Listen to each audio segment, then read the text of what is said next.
Caríssimos, caríssimos, René de Paula Júnior falando. Eu não sei onde foi parar o suporte que eu costumo usar para essa câmera maluca aqui, tá? Então, muito provavelmente, deixa eu desligar esse ar aqui, senão acho que vai fazer ventinho. Muito provavelmente, talvez ela nem consiga fazer foco, o que dada, né, na fachada aqui não vai fazer muita diferença, mas espero que pelo menos o áudio fique razoável, é o que me interessa nessa altura do campeonato. Aliás, eu vou ser franco com vocês, eu comecei a gravar essa história, esse tema que eu vou, sobre o qual vou me debruçar não porque eu estou dirigindo afinal, né, mas sobre o qual vou me estender ontem, mas assim que eu comecei a bateria fez quen, morreu. Eu falei, ô saco, aí tudo bem, carreguei as baterias de novo e vamos lá, provavelmente a ideia já não é mais a mesma. Parece aquela coisa do grego Heráclito, né? Um homem nunca entra duas vezes no mesmo rio, porque o rio mudou e o homem mudou. Então aqui vale a mesma coisa para o assunto. Mas na verdade acho que até foi uma felicidade eu ter pagado esse mico da bateria, porque em primeiro lugar porque a gente tende a achar sentido em desgraças que aconteceram, né? Natureza humana, olha eu achando bonito um negócio completamente casual. Mas em segundo lugar, porque ontem eu tive uma oportunidade muito bacana de ouvir alguém que tem uma responsa. Eu não vou citar nomes, nem empresa, nem nada, para não parecer jabá, nem nada, sei lá, vou até pedir autorização depois para eventualmente citar essas histórias, mas eu vou. Mas o que é legal, uma pessoa com uma responsa gigante numa empresa com alcance gigante, onde o digital está crescendo cada vez mais importância, e aí uma porrada de clientes, e como é que você estrutura, todos os seus canais digitais para dar conta disso, como é que você estrutura internamente a empresa para que isso aconteça. Então, foram histórias de bastidor absolutamente geniais. E na verdade tem tudo a ver com aquilo que eu gostaria de ter falado ontem. Então eu acho que vai ficar um pouco mais rico essa história. Em primeiro lugar, deixa eu só... tá legal, o microfone tá legal. Um parêntese aqui. O pessoal de... É engraçado porque antes digital estava mais ligado à questão de programação, web design, Agora digital parece que só tem gente de social no mundo, Virou um assunto estritamente de comunicação quase, mas tudo bem. Mas eu acho que, por mais que a gente se ache a cereja do bolo, a cocada preta, a última azeitona da empada, tal, a próxima revolução no digital não depende do digital, mas depende de química. Depende de alguém fazer uma bateria que dure, porque, quantas vezes você não fica na mão porque a bateria do laptop acabou, a bateria do tablet acabou, a bateria do Kindle acabou. Não adianta falar, mas o meu iPad dura 8 horas. O cara fala, desculpa, 8 horas eu fico acordado 16 no mínimo, 17, sei lá, Eu sempre vou depender de uma tomada. Então eu ainda acho que grande parte das promessas do digital ainda estão muito presas a limitações que são limitações bastante materiais, limitações de engenharia, Então fica aqui toda a minha simpatia pelos cientistas físicos e químicos que estão se debruçando sobre essa questão, Eu ainda acho que o meu próximo celular eu vou comprar não tanto pelas features, mas pela duração da bateria. Mas voltando, essa questão da bateria tem um pouco a ver com a questão toda de inovação que eu estou falando, que é o seguinte: a gente fala, não, porque o smartphone, o mobile permite um monte de coisa enquanto a bateria durar, E na verdade, grande parte das maravilhas que a gente costuma pensar sobre esse mundo, ela sempre tem perna curta, Ou a bateria não dura, ou não serve para todo mundo, ou o preço não alcança, ou as operadoras de telefonia não dão conta, ou a infraestrutura não aguenta, ou então sai muito caro, oferecer isso para todo mundo. Então tem sempre aí a realidade material para complicar um pouco a vida de quem sonha, com o digital, aquele digital incorpóreo, que não, digital ideal, que não depende de nada. Quem está na vida real, quem tem que entregar, acaba enxergando as coisas de outra maneira. Então vamos voltar aqui para a questão que acho que para mim é central. Eu quero ver se eu consigo costurar isso com os depoimentos de ontem. De alguns anos para cá, e aliás um parênteses, eu estou tocando nesse ponto porque eu mesmo, de uns tempos para cá, andei levantando muito a questão da inovação, e discutindo a questão da inovação, e falando a respeito e tal, mas aí a coisa acabou tomando um rumo que para mim é um pouco, sei lá, desconfortável, porque virou carne de vaca essa história, né? Inovação pode ser qualquer coisa, né? Inovação é simplesmente alguma coisa que alguém não tenha feito ainda, né? Mesmo que ela não funcione, mesmo que ela não faça sentido, o cara vai se achar inovador. E se não funcionou, a culpa é do mundo, porque o mundo não estava preparado, né? O mundo não é tão inovador quanto o inovador gostaria que o mundo fosse, né? Então, inovação virou... tomou um certo sentido, acho que em parte por interesse de quem vende. Porque na real, assim, quem trabalha, e eu me incluo nesse mesmo saco de gato, quem trabalha com digital, ou gosta de trabalhar com digital, ou gosta de mexer com digital, seja o que for, o cara tem que arrumar sempre alguma coisa nova para vender, né? Algum produto novo, alguma feature nova, porque se o cara já fez um site há 10 anos atrás, quem mais que eu posso vender para ele, né? Se eu já fiz não sei o que há 10 anos atrás, quem mais que eu posso vender para ele? Então está sempre todo mundo querendo descobrir alguma novidade para vender, alguma novidade que dê para ganhar dinheiro, né? E que, sobretudo, desperte a atenção ou abra portas, inclusive bolsos que antes ninguém abria. Eu acho que inovação está um pouco nessa categoria, porque criou-se, e aí eu acho que em parte pela mídia, em parte pelo próprio pessoal que vende, né, essas histórias todas, criou-se o mito da inovação, né? A chave das empresas é a inovação. Não sei quem, então a inovação, todo mundo tem que inovar que nem um maluco, né? E aí, se vocês me permitem aqui bater um pouco fora do bumbo, eu acho que o tema é outro. Na verdade, isso é um ledo engano, como diria nosso amigo Camões, né? É um ledo engano pelo seguinte, minha tese, minha opinião: você não compra Apple ou iPhone ou seja lá o que for porque é inovador. Você compra porque é muito bom. Você compra porque você pega aquilo na mão e fica feliz, né? Você pega, e aí tem até um curioso, sábado agora eu estava num evento no Rio, então eu tinha levado lá algumas imagens para compartilhar e não funcionou, tal. Eu acabei falando no gogó, sem microfone, uma hora e tanto, foi bem legal. Aliás, eu prefiro quando é freestyle assim.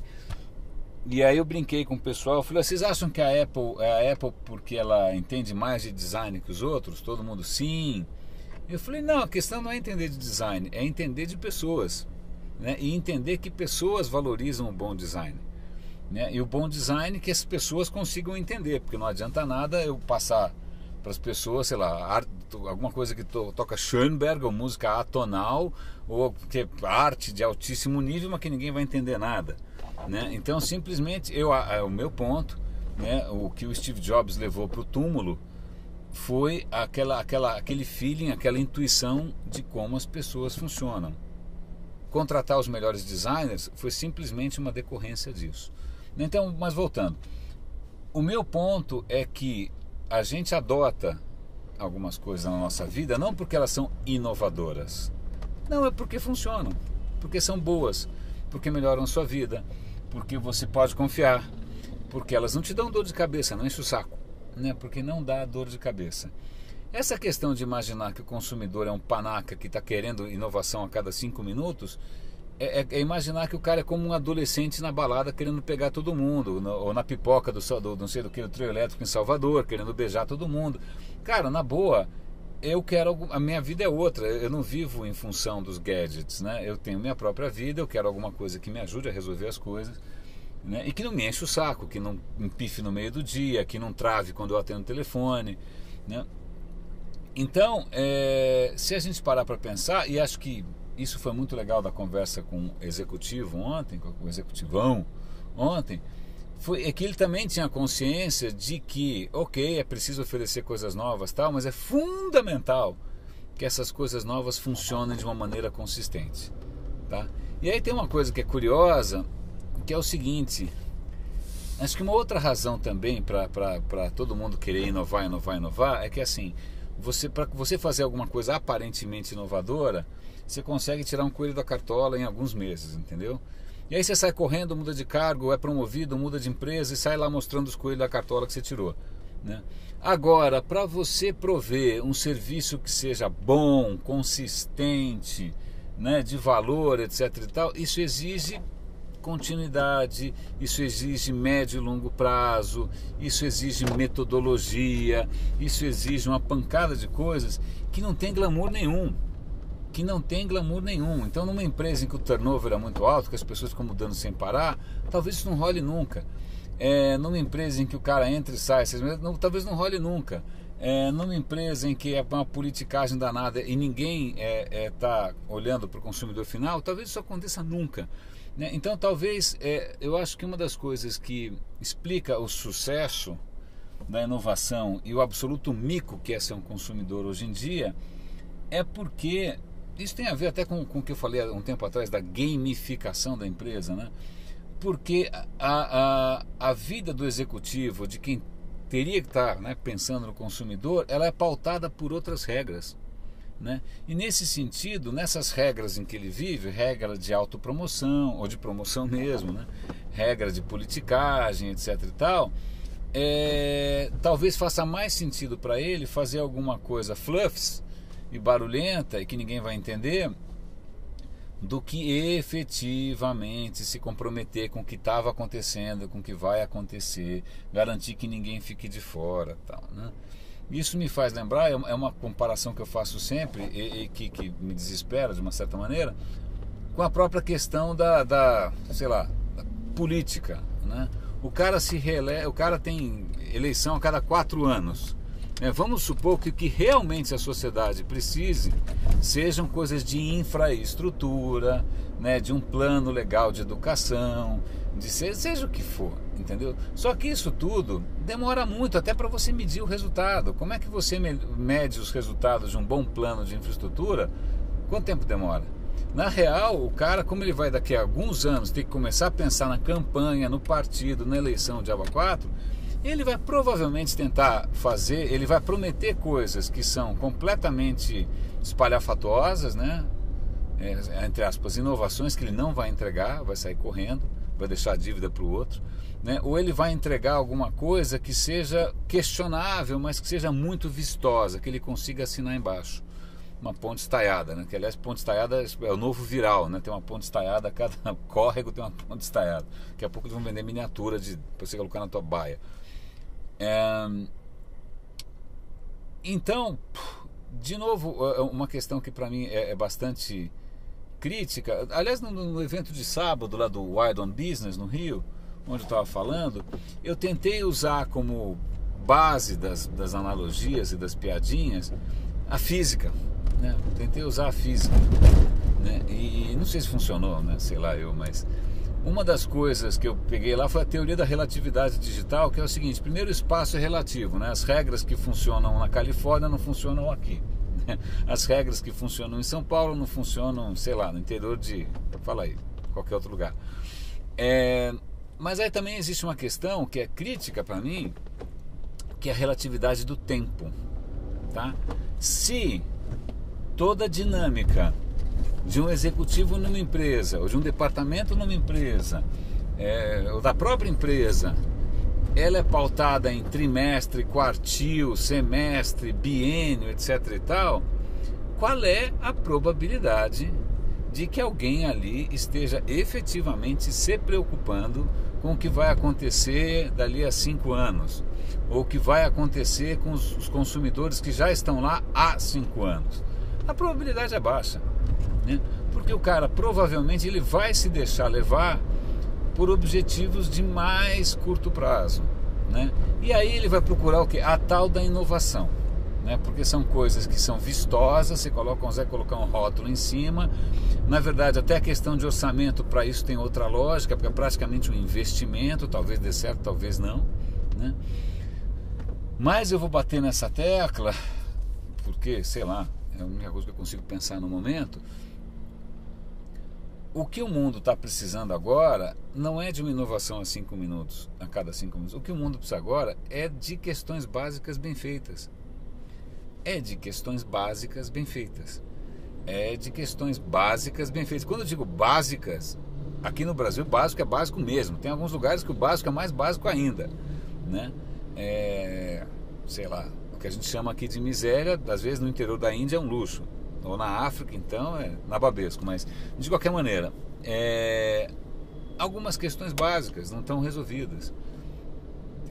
Um tema que me fascina, por exemplo, é quando é que alguém vai inventar alguma solução melhor do que a democracia representativa, que é meio me engana que eu gosto. Tal. Quando é que alguém vai inventar uma maneira de eu, sei lá, me engajar melhor com a minha rua, com o meu bairro? Quando é que alguém vai inventar uma maneira das baterias durarem um pouco mais, ou então de você ter um serviço que mesmo pessoas com device simples consigam acessar. Eu fiz essa pergunta ontem, inclusive, porque obviamente o executivo estava contando que a cada 2 meses o acesso por mobile dobra, o que é legal, porque dobrar a cada 2 meses é muito maior do que a lei de Moore, né? Muito mais rápido, exponencial a beça. Mas aí eu perguntei, eu me lembro de ter visto algumas iniciativas na África em que o cara conseguia acessar serviços por SMS. E aí ele contou também que eles estavam também fazendo alguma coisa nessa direção, de você conseguir alguns tipos de interação por SMS, porque aí realmente, né, isso democratiza bastante a história. E eu fiquei muito feliz, na boa, porque é muito raro você ver empresas ou executivos tal que tentam pensar dessa maneira, né? Eu já me vi em situações profissionais concretas em que lá um monte de gente ali na sala tal, cada um de uma área tal, eu levantei a mão e falei, desculpa, mas quem é o dono do consumidor? Quem é o dono aqui? Dono quer dizer quem responde, quem zela, quem controla, quem sabe tudo que esse consumidor é impactado tal? Ninguém. Então o coitado do consumidor era loteado por um loteamento clandestino, né? O cara levava tiro de tudo quanto é lado, ninguém sabia quantas vezes alguém já tinha falado com ele, que tipo de mensagem que ele recebia tal. Isso praticamente é regra. E de novo, não é uma questão de falta de software. Software tem, isso é política interna, né? Política interna. Aí tem outra questão que também me intriga, que é o seguinte: por mais que a gente diga que o digital, a cauda longa, blá blá blá blá blá, permite que a gente acesse tudo e veja tudo, não é bem assim, né? A quantidade de informação é tão brutal que muitas vezes as histórias que mereceriam mais destaque acabam sendo enterradas, ou por gatinho tocando piano, ou por gente que investiu mais em campanha, ou por gente que tem um SEO melhor, tal, ou por gente com agenda escusa. Então muitas vezes quando você vai num raio de um evento, quem vai estar falando no evento? Patrocinadores, prospects, agências, e todos vão contar o quê? Histórias da carochinha, onde tudo é lindo, né? Histórias da carochinha. Eu ainda prefiro, isso é uma cultura inútil aqui, mas vamos lá, as histórias, contos de fadas em português acabam como, né? Viveram felizes para sempre, né? A gente sempre bota esse final feliz. Nas histórias de contos de fada alemãs, curiosamente, o final clássico é: e se eles não morreram ainda, devem estar vivos. Que é uma coisa meio bizarra. Primeira vez que eu vi isso, eu fiquei chocado. Eu falei, você fala isso para criancinha? Se os caras não morreram, ainda estão vivos? Mas, de qualquer maneira, né, é um pouco mais realista. Mas, voltando à vaca fria aqui, então, por interesses diversos, né, toda a cena, os eventos, palestras, os cursos, etc, etc, etc, normalmente é um desfile de Fashion Week, assim, é um desfile de contos de fadas, né? É um storytelling de bobagens. E muitas histórias muito legais, muito bacanas, muitas vezes ninguém vê, né? Histórias que poderiam ser mais educativas, mais inspiradoras, né? Ninguém vê. Eu ainda faço esse esforço completamente patético, é metade peripatético, né, porque eu gravo andando, e metade patético, porque eu sou meio besta mesmo, de tentar levantar a bola de quem eu acho que merece, né? Então vou lá, gravo um case, vou lá, gravo uma entrevista, publico, o meu canal não tem propaganda, né? E assim vai. Nada do que eu faço aqui tem propaganda também, então. Mas eu me lembro ontem que eu estava conversando com essa galera e eu comentei um case que eu achava muito bacana de uso do digital e tal, que era um case da Casas André Luiz. Cara, é uma das histórias mais bacanas, é um blog onde pessoas com deficiência severa conseguem colocar poemas. Pô, é uma história que se você não chorar, você tem algum problema, problema grave, né? Psiquiátrico. Cara, porque é muito emocionante, é muito bonito.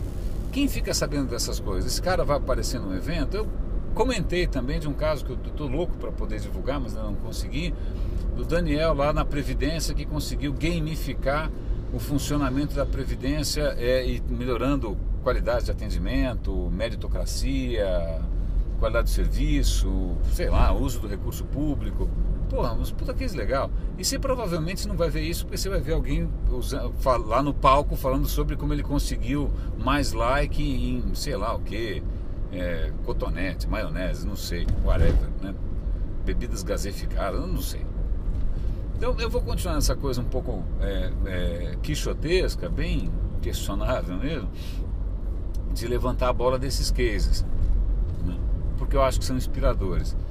Então, voltando, já estou aqui na Berrine, a Berrine está devidamente, aliás, está demonstrando, né, um bom ponto no meu discurso, que assim, pô, carro é super legal, então tá bom, dá 12 milhões de carros para 12 milhões de pessoas, e aí o carro já virou basicamente um sofá com rodinhas, né? As coisas não têm escala, né? Então acho que, mas eu fico pensando, que bom que eu não trabalho na indústria automotiva, porque senão eu ia ficar todo dia pensando em como fazer mais um sofá com 4 rodas e empurrar a goela abaixo de uma cidade que não anda, né? Ficar, pô, por que eu não estou inventando uma maneira diferente das pessoas se locomoverem, né? Se deslocarem? Então, não, o cara está fazendo a mesma coisa que o Henry Ford fazia há 110 anos atrás, sei lá quantos anos. Bom, meus caros, eu acho que é basicamente isso. Eu agradeço quem aguentou até aqui, a maneira como eu estou fazendo e o que eu estou fazendo, tal, é bastante questionável, porque se eu quisesse efetivamente fazer diferença, talvez eu devesse fazer de outra maneira, mas por enquanto acho que eu acho que eu estou mais preocupado em ser capaz de, sei lá, articular minhas ideias de alguma maneira que faça sentido, né? Do que efetivamente empacotar isso para vender, né? Acho que foi isso que me permitiu, num evento como o Wired on Business, mesmo sem apresentação nenhuma, conseguir contar alguma história, né? Porque simplesmente as peças começam a se encaixar na cabeça, né? Isso para mim é importante. Isso pelo menos dá para mim algum sentido ao que eu faço, ao que eu estou tentando fazer, né? Mas se bem que também é da natureza humana ver sentido em absolutamente qualquer bobagem que você faça, né? Nem que seja... Aliás, vou lembrar uma vez, eu morava num prédio, fui descer de elevador, aí cruzei com um vizinho, o vizinho estava todo atlético, com roupa de ginástica e tal, ele ia correr e tal. Aí eu perguntei, o que o senhor faz? Ah, eu tenho uma fábrica. Eu falei, ah, do quê? Lança-chamas. Eu falei, serve, para que serve mesmo lança-chamas, né? O que mais serve além de matar pessoas de uma maneira hedionda? Deixa eu pensar, deve servir para... Não, sei lá para que serve lança-chamas. De repente serve para alguma outra coisa que eu não sei, mas eu fiquei, pô, como é que o cara, né, se acha um empresário de sucesso fazendo uma coisa basicamente que só tem uma funcionalidade?